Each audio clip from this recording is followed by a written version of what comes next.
पंजाब के गवर्नर सरदार सलीम हैदर ने बड़ा इंकशाफ किया है। उस इंकशाफ ने जो ऐवान सरकार है उनमें तहलका मचा दिया है, हलचल मची है और काफ़ी ऐवान जो है वो जलजले के मानिंद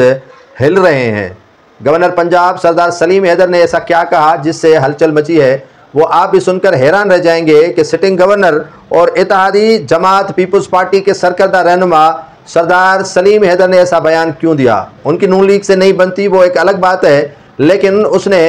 आम इंतखाबात 2024 पर एक बड़ा सवाल उठा लिया है, उंगली उठा ली है और अपना पंजा उठा लिया है कि ये सवाल मैं आप ही से पूछता हूँ कि फार्म 47 के ज़रिए पंजाब में इंतखाबात हुए हैं, पिंडी, अटक, कराची समेत। उनका कहना था जो वज़ीर इत्तलात हैं अता तारड़ वो भी नहीं जीते हुए, उनको जितवाया गया है। उनसे पूछा जब एंकर ने कि क्या बिलावल भुट्टो जरदारी इसी हल्के से जीते हैं, तो उनका कहना है कि ये मुझे पता नहीं है कि बिलावल भुट्टो जरदारी इसी लाहौर के हल्के से जीते हैं या हारे हैं, लेकिन अता तारड़ नहीं जीते, फार्म 47 के ज़रिए वो आए हैं। यानी सरदार सलीम हैदर का कहना है कि उन्हीं के हल्के रावलपिंडी, अटक से भी काफ़ी लोगों को जितवाया गया है। 2024 के हवाले से जो आम इंतखाबात हुए हैं उस पर उंगलियां पीटीआई पहले ही उठा रही थी, लेकिन अब सोने पे सुहागा हो गया और पीटीआई के बयान को तक़वियत मिली कि मौजूदा सिटिंग गवर्नर पंजाब सरदार सलीम हैदर ने उन्हीं बयान की नफ़ी नहीं की बल्कि उन्हीं बयान की हिमायत कर दी कि हाँ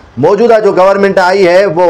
फार्म 47 के ज़रिए आई है और तकरीबन जो इंतखाबात हुए हैं वो फार्म 47 के ज़रिए ही हारे हुए को जितवाया गया है और जीते हुए को हरवाया गया है। ये सरदार सलीम हैदर के बयान के बाद नून लीग में और पीपल्स पार्टी में और MQM में और दीगर जो जमातें हैं उनमें खलबली मची है और PTI में ये बायस मुसरत कहा है कि एक सिटिंग गवर्नर ने उनकी बयान की हिमायत कर दी है।